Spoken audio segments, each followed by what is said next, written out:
최근 비트코인이 고점이었던 12만 5천 달러 근처에서 거의 30% 넘게 빠지면서 8만 달러 선까지 내려왔었죠. 네, 맞아요. 이러니까 시장 전체에 찬물이 그냥 확 끼얹어진 느낌이었어요. 그렇죠. 이러다 작년 같은 대폭락도 시작되는 거 아니야? 하는 그 공포가 스물스물 올라오는 게 피부로 느껴질 정도였죠. 다들 불안했죠. 아마 지금 듣고 계신 당신도 비슷한 불안감 한 번쯤은 느끼셨을 것 같아요.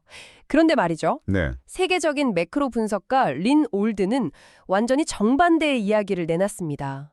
아주 단호하게 큰 폭락은 없다고 선을 그었죠. 맞아요. 아주 단호했어요. 아니, 모두가 공포에 떨고 있는데 대체 무슨 근거로 이런 자신감을 보이는 걸까요?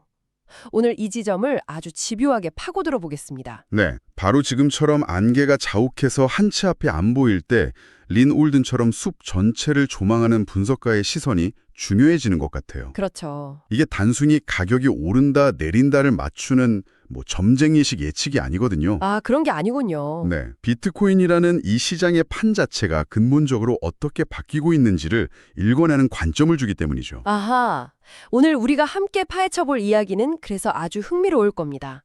왜 지금이 대규모 폭락을 걱정할 단계가 아닌지, 그리고 우리가 성경처럼 믿었던 그 4년 주기 공식은 왜 이제 폐기해야 하는지. 4년 주기. 마지막으로 그렇다면 다음 상승의 방아쇠는 과연 누가 당기게 될 것인지에 대한 이야기입니다. 좋습니다. 그럼 가장 궁금한 것부터 바로 물어볼게요. 모두가 하락을 걱정하는데 왜 린 올드는 폭락이 올 때가 아니다라고 확신하는 거죠? 네, 자료를 보니까 아주 인상적인 문장이 있더라고요. 과열된 적이 없었는데 어떻게 분기가 오나? 이 한 문장에 모든 게 담겨 있는 것 같은데 좀 더 풀어주시죠. 그 문장이 이번 분석의 알파이자 오메가라고 할 수 있습니다. 역사적으로 모든 자산 시장의 대붕괴, 그러니까 너도 나도 비명을 지르며 던지는 투매는요. 네네, 투매. 반드시 용암처럼 들끓는 과열 단계를 거친 뒤에 찾아왔거든요. 과열이 있어야 폭락이 온다. 그렇죠. 택시 기사님도 주식 얘기를 하고 평생 투자에 관심 없던 친구가 갑자기 코인 추천을 해달라고 연락 오는 그런 비성적 광기의 끝에서 폭락이 시작됐죠. 네, 기억납니다. 그런데 리놀든이 지적하는 건 지금 시장은 그 그림과는 180도 다르다는 겁니다. 과열은커녕 오히려 시장이 너무 차갑다는 건가요? 듣고 보니 올해 초 현물 ETF 승인 때 잠깐 들떴던 순간은 있었던 것 같은데 그건 과열로 볼 수 없나요? 아주 좋은 질문입니다. 분명 ETF 승인 직후에 기대감이 치솟았던 건 사실이죠. 네, 그랬죠. 하지만 그건 장기적인 구조 변화에 대한 기대감이었지 시장 전체를 집어삼킬 정도의 광기는 아니었습니다. 기대감과 광기는 다르다. 네, 린 올든이 말하는 과열은 가격이 왜 오르는지도 모른 채 추격 매수하는 사람들이 시장을 장악하는 상태를 의미해요. 지금은 정반대죠. 정반대요? 최근 조정을 거치면서 사람들 심리가 극도로 냉정해졌어요. 커뮤니티 분위기를 봐도 언제 오르냐는 기대감보다는 여기서 더 떨어지면 어떡하지라는 공포와 신중문이 훨씬 우세합니다.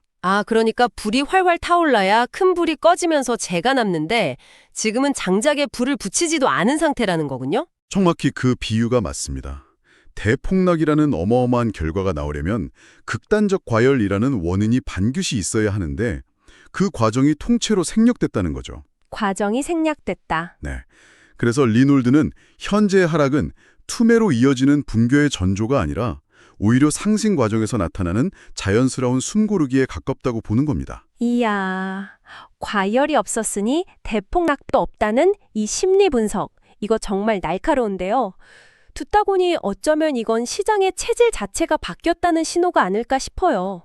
예전에는 우리 모두 반감기 날짜만 손꼽아 기다렸잖아요. 혹시 투자자들이 거의 신성시하던 그 4년 주기라는 공식 자체에 금이 가기 시작한 건 아닐까요? 바로 그 지점입니다.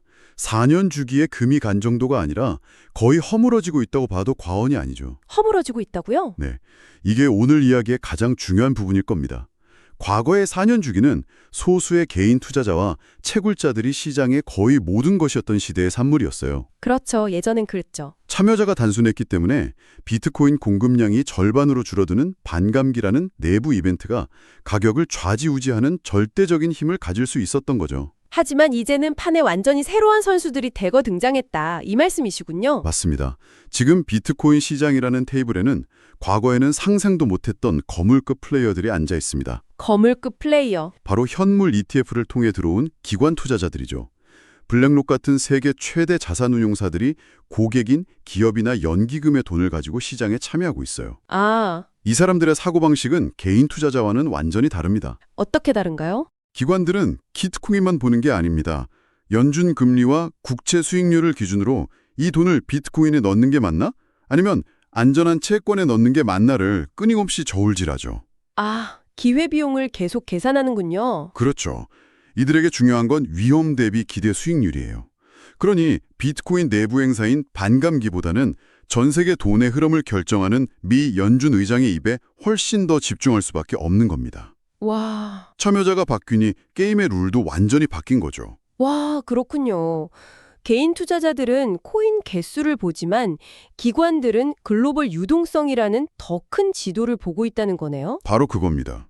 그럼 비트코인 사이클은 앞으로 어떻게 변하게 되는 건가요? 그래서 리놀드는 비트코인 사이클이 과거처럼 4년 주기에 맞춰 폭등과 폭락을 반복하는 뭐랄까 압축적인 단거리 경주에서 벗어나고 있다고 진단합니다. 단거리 경주가 아니다. 네. 대신 글로벌 경제 상황과 유동성이라는 파도에 맞춰 움직이는 훨씬 더 길고 완만한 흐름을 보이는 장거리 마라톤으로 체질이 바뀌고 있다는 거죠. 아, 장거리 마라톤. 실제로 비트와이즈의 최고 투자 책임자 CIO도 비슷한 말을 했어요. 이제 몇 년 단위의 좋은 기간이 올 수 있다고요. 몇 년 단위요? 네. 4년마다 롤러코스터를 타는 게 아니라 금이나 주식처럼 거시경제와 함께 호흡하는 성숙한 자산의 모습을 닮아가는 겁니다. 이론적으로는 완벽하게 이해가 됩니다. 사이클이 길고 완만해진다. 하지만 솔직히 투자자 입장에서는 당장 내 계좌가 중요하잖아요. 그렇죠. 당장이 중요하죠. 최고가 12만 5천 달러에서 8만 달러까지 빠진 건 그 폭이 결코 작지 않았거든요. 네, 컸죠. 많은 사람들이 이 정도 조정이면 됐으니 이제 V자 반등으로 시원하게 가자 이런 기대감도 있었고요. 이 상황은 어떻게 봐야 할까요? 그게 바로 투자자들이 가장 빠지기 쉬운 심리적 함정, 바로 보상 심리입니다. 보상 심리요? 내가 이만큼 고통스러운 하락을 견뎠으니 시장은 나에게 V자 반등이라는 달콤한 보상을 해줄 의무가 있다고 무의식적으로 생각하는 거죠. 아, 하지만 린 올드는 이런 순진한 기대를 아주 냉정하게 잘라냅니다. 그녀의 유명한 말이 있죠. 아무도 강세장을 보장받지 않는다. 와, 아무도 강세장을 보장받지 않는다. 이 말을 들으니까 정신이 번쩍 드는데요. 그렇죠. 다들 조정이 끝나기만을 기다리고 있는데 시장은 누구에게도 그런 약속을 한 적이 없다는 거군요. 그렇습니다.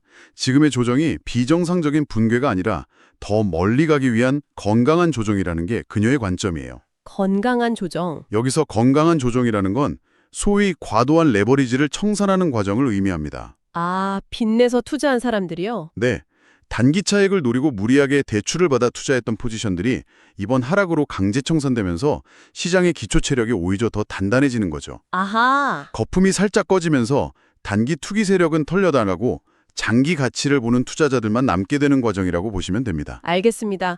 그럼 이제 조정 뒤에는 즉각적인 폭등이라는 이 조급한 공식은 버려야겠네요. 시장의 새로운 리듬에 적응해야 한다는 말씀으로 들립니다. 맞습니다. 그렇다면 가장 궁금한 부분, 그래서 구체적인 가격 전망은 어떤가요? 리놀드는 이 길어진 사이클의 중기적인 그림을 어떻게 그리고 있습니까? 꽤 구체적인 수치와 기간을 제시하고 있습니다. 그녀의 분석에 따르면 단기적으로는 좀 지루한 시간이 이어질 수 있지만요. 네. 2026년에는 비트코인 가격이 10만 달러 선을 회복할 것으로 예상하고 있어요. 2026년에 10만 달러요. 그리고 새로운 사상 최고가 경신은 2026년에서 2027년 사이에 이루어질 가능성이 높다고 보고 있죠. 2026년에서 2027년 사이라. 과거 사이클과 비교하면 확실히 타임라인이 길어졌네요. 그렇죠. 2024년에 반감기가 있었으니 예전 공식대로라면 2025년에 정점이 왔어야 하는데요. 맞습니다. 바로 그게 핵심 메시지입니다. 상승의 속도는 과거보다 느려졌을지 몰라도 장기적인 우상향이라는 방향성 자체는 전혀 훼손되지 않았다는 거죠. 아, 속도는 느려졌지만 방향은 그대로다. 네, 우리가 지금 겪고 있는 이 지루하고 답답한 조정 구간은 2027년을 향해 가는 훨씬 더 큰 추세 속에 놓인 작은 파도에 불과하다는 겁니다. 그래서 단기적인 등락에 감정적으로 흔들리기보다는 더 긴 호흡으로 시장의 구조적 변화와 그 잠재력에 집중해야 한다는 뜻으로 해석할 수 있습니다. 좋습니다. 방향성은 유효하다. 그렇다면 이 길어진 사이클에서 다음 상승을 촉발할 동력, 그 모멘텀의 열쇠는 어디에 있을까요? 네, 그게 중요하죠. 내부 요인인 반감기 영향력이 줄었다면 이제 외부 요인, 즉 거시경제 쪽에서 신호를 찾아야 할 텐데요. 맞습니다. 마침 코인베이스 기관 투자자 보고서에서 금리 인하에 대한 흥미로운 분석이 나왔다고 들었습니다. 네, 다음 상승장의 방화세를 당길 가장 유력한 후보는 바로 금리 인하입니다. 사실상 모든 시장 참여자들이 연준의 입만 쳐다보고 있다고 해도 과언이 아니죠. 그렇죠. 가능성을 과소평가하고 있다는 점을 지적한 겁니다. 과소평가하고 있다. 즉, 다들 에이, 금리 인하 아직 멀었어 라고 생각하고 있지만 실제로는 생각보다 훨씬 가까이 다가왔을 수 있다는 분석이죠. 시장이 뭔가를 놓치고 있다는 거네요? 어떤 근거들이 있나요? 금리 인하를 압박하는 요인들이 여러 방향에서 동시에 나타나고 있습니다. 예를 들어 미국이 새로 부과하는 관세 정책은 기업들의 비용을 늘려서 결국 경기 둔화를 유발할 수 있거든요. 아, 경기가 안 좋아지면. 경기가 나빠지면 연준은 금리를 낮춰 돈을 풀어야 하죠. 또 최근 발표되는 여러 경제 지표들을 보면 인플레이션이 잡히고 있다는 신호가 뚜렷하고 실업률도 조금씩 오르는 추세입니다. 아, 한마디로 경기가 식어가고 있다는 증거들이 쌓이고 있는 거죠. 이런 상황에서 연준이 계속 금리 동결만 고집하기는 점점 어려워질 겁니다. 그렇군요. 그럼 앞으로의 경로를 두 가지 시나리오로 나눠볼 수 있겠네요. 연준이 버티는 경우와 결국 금리를 내리는 경우. 네, 그렇죠. 비트코인 가격은 각각 어떻게 반응할까요? 린 올든과 코인베이스의 분석을 종합해보면 명확한 두 가지 경로가 그려집니다. 첫 번째 시나리오, 만약 연준이 올해 말까지 계속해서 금리 동결 기조를 유지한다면 네. 비트코인은 6만 달러에서 8만 달러 사이의 박스권에 갇혀서 아주 지루한 횡보 장세를 이어갈 가능성이 높습니다. 시장에 새로운 돈이 들어오지 않으니 큰 상승 동력을 찾기 어려운 거죠. 생각만 해도 좀 답답한 시나리오네요. 하지만 두 번째 시나리오, 만약 시장의 예상을 깨고 연준이 금리 인하를 단행하는 순간 판은 완전히 뒤집힙니다. 오. 그동안 굳게 닫혀있던 위험자산 시장으로 가는 유동성의 댐이 터지는 것과 같아요.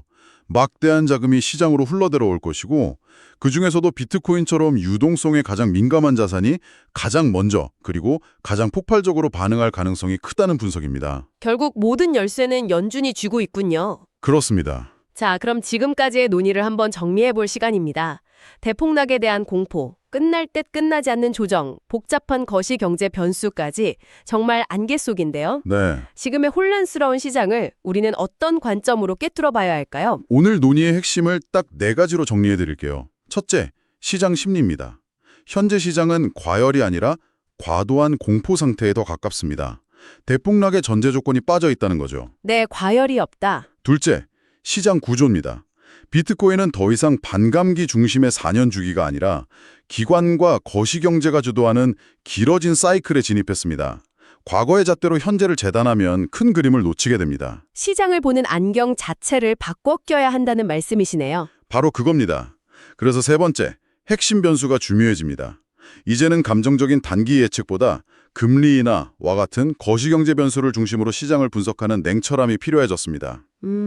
그리고 마지막 네 번째는 장기 전망입니다.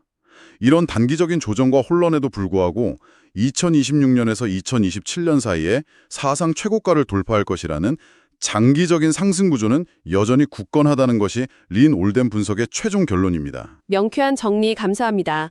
듣고 보니 비트코인 시장이 과거와는 완전히 다른 이른바 기관 매크로 시대로 접어들었다는 게 확실히 와닿네요. 네, 시대가 변했죠. 오늘 분석이 단기적인 가격 변동에 대한 막연한 불안감을 덜어내고 시장의 더 큰 구조적 변화를 이해하는 데 도움이 되었기를 바랍니다. 네. 마지막으로 오늘 대화를 마무리하며 당신에게 생각할 거리를 하나 던져드리고 싶습니다. 만약 기관과 거시경제가 비트코인의 새로운 동력이라면 당신이 지금까지 시장을 판단하기 위해 의존해 왔던 과거의 지표나 분석 방식 중 이제는 과감히 버려야 할 것은 무엇일까요? 시청해주셔서 감사합니다.